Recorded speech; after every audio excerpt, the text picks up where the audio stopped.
Pamilyar na ng iba't ibang estado ng pag-ibig ang hatid ng new gen phenomenal actress-singer na si Bel Mariano sa bagong labas niyang album na pinamagatang Like You.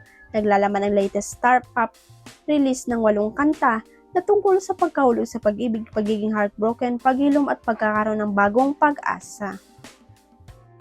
Nagsisilbing K-track ng album ang Like You na tungkol sa pagkakatagpo sa isang tao na may presensyang nakakabuti sa lahat ng aspeto. Sinusundan ng music drop ni Bel ang announcement ng kanyang reunion film kasama si Donnie Pangilinan na Tayo sa Wakas, ang bagong aabangang proyekto niya mula sa Star Cinema. Napapakinggan ng Like You album ni Bel sa iba't ibang streaming platforms. Opisyal nang inanunsyo ni Coco Martin na magtatapos na sa March 13 ang kanyang hit action serye na FJ's Batang Quiapo. Thankful nga ang aktor sa mainit na suporta sa nasabing serye na nag-celebrate ng 3rd anniversary ngayong buwan. Last year nang lumabas ang mga intrigang magtatapos na ito, lalo na nang i-terminate ng TV5 ang agreement nila sa ABS-CBN.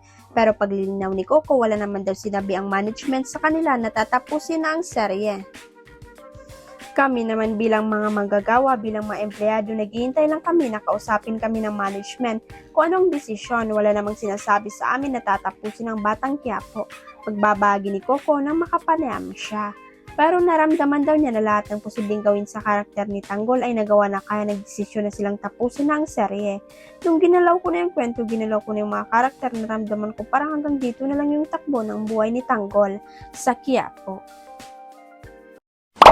Huwag kalimutang i-click ang subscribe button at i-ring ang notification bell para sa latest chika updates.